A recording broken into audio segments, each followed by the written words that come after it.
You are selling your house. You're putting it on the market. You are excited to see what buyers have to say. You are excited to see how many people come through your house. And of course, you're excited to see what offers you get. Currently, it's a seller's market, and you should get a lot of activity on your place, and hopefully it results in a really great offer. However, buyers remain picky. They remain determined to buy a good house, one that's in great condition, and one that they are pretty much ready to just move into. And with that, there are 3 things that are immediate turnoffs to a buyer that can totally mess up your sale, even in this seller's market. So what are the 3 biggest turnoffs for a buyer? That's what we're talking about today, and we're starting right now. I'm Sherri Ann Green with Coldwell Banker. Welcome to my YouTube channel that guides home sellers and home buyers in Washington, D.C. and Northern Virginia. The first thing that really turns off a buyer is the cleanliness. And what we have to think about when we're putting your home on the market is that the first impression means a lot. And if the first impression is there's laundry everywhere, or the house is really dirty and it looks like no one's cleaned it, it can be a huge turnoff to buyers. It can also signal that maybe the house isn't being kept in as good a condition as it should, and we don't want them to think that either. So if you have laundry everywhere, or if you have crumbs all over the kitchen, or you really need to sweep the front porch, or you need to pick up after your children or pick up after your pets, that's what you want to do. I did an entire video related to how to keep your house clean while you have it on the market, and you can check that out. It gives a lot of great tips for how to manage cleaning your house while it's on the market. Luckily, we are in a seller's market at the moment, and with that, you may not have to be so diligent about your cleaning for as long as we typically would have to be when we're not in a seller's market. A seller's market doesn't mean that you don't have to clean. Maybe your front porch is full of pollen. I feel like this spring pollen is everywhere and in every nook and cranny. It's on the front porch, the back porch, the front steps. I picked up lock boxes the other day from a listing, and the lock boxes were covered in pollen. Make sure you're cleaning that off. Do your windows need to be cleaned?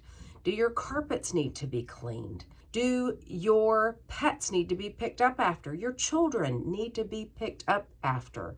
Everything has got to be done so that when a buyer walks into your house, it looks pristine. Maybe you just need to sweep every day. There are little things that you can do every single day, and that is my suggestion. Every night before you go to bed, take 15 to 20 minutes to run around your house and see what needs to be put away. Put away the laundry, put away the toys, put away your clothes, put away your work items, make sure the kitchen is clean, have you run the dishwasher. Those kinds of things every night. A quick 15 to 20 minutes will help you get ready for the next day's showings.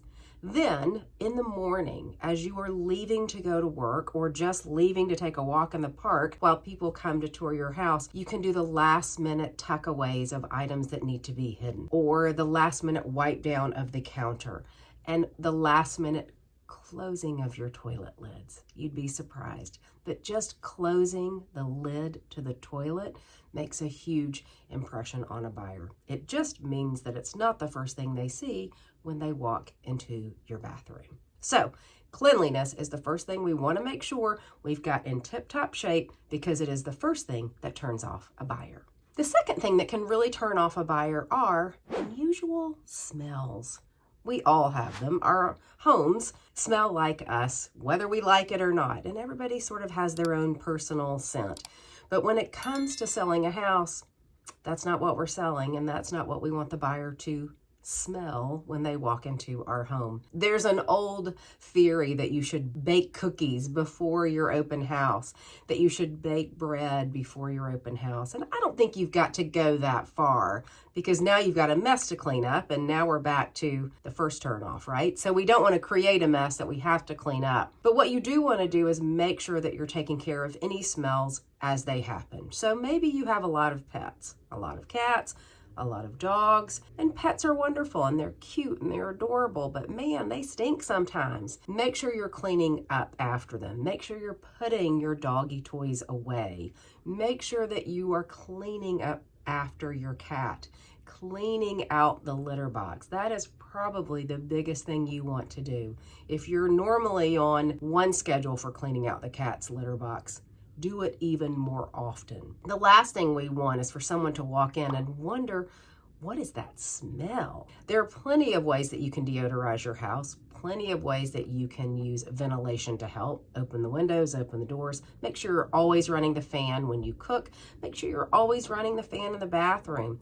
Anything that you can do to help ease the smell that buyers may encounter when they come into your house is something you're definitely going to want to do. Do you cook a lot? Now, when you cook bacon in the morning, boy, it smells great when you're cooking it and when you're eating it. But the next day, it's not so great.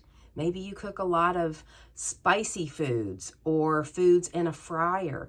Any of those things can linger in your house. And while they smell good, while they're being cooked and while they're being enjoyed the first time around, the next day, they just may stink. Make sure you are always opening the windows or opening the doors when you cook. Make sure you are always running the vent hood when you cook. And if you need to find a spray like Febreze or Lysol, make sure you're doing that and just spraying everything around so that you're neutralizing the house right after you cook. The third thing that is a huge turnoff to buyers is the lightness of a house, or actually the lack thereof. So the darkness of a house is really what I'm talking about. Now, there are some homes that certainly have better placement and allow more sun to come into them. Homes with a southern exposure are typically known to be the loveliest of lighting situations. Even if you have a dark home, there are some tricks that you can use while your house is on the market to show it in its best light, literally. So the first thing you want to do is remove any furniture that is in or covering a window, and you want to take down any dark window treatments. Or if you can't take them down, raise them all the way up or pull the drapes all the way back. What we want to do is give the windows their very best opportunity to deliver all the light that they can into your home.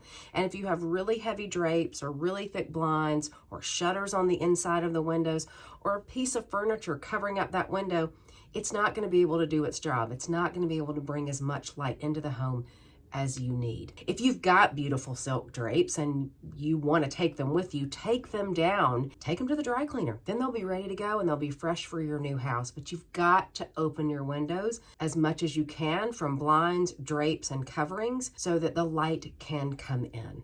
The second thing you can do to add lightness to your house is remove any dark lampshades. Replace those dark lampshades with something ivory or something white. Next, make sure you have the highest wattage of bulb in every lamp and in every socket. You want to make sure that we are showing the house to its full capacity of light, and so making sure all of your lamps have the proper highest wattage of bulb, and also that all of your recessed lighting has the same, even the chandeliers. And if they're on a dimmer, turn that dimmer all the way up. Again, we want to show light and bright. The next thing with lighting is you really want to make sure you leave the lights on when you leave for the day. Now, I know we all want to save energy and it's very important, but this is the time to leave your lamps on. If there's a room that's particularly dark, leave the lights on, the overhead lights, that is. You've got to make sure that a buyer walks into a house and is greeted immediately with beautiful light. The last thing you want the buyer and their agent to have to do is to stumble around in the dark and try to find the light switches to turn them on. It's a horrible first impression if they can't even figure out how to turn the lights on. Leave them on while they are touring. Leave them on as you leave the house so that as soon as the buyer comes in, they are greeted with your beautiful home and the beautiful layout so that they can immediately start to see themselves in the house. Do you need more tips on how to get your home ready to sell quickly? I've got you covered. I did an entire video on how to get your home ready to sell in 30 days.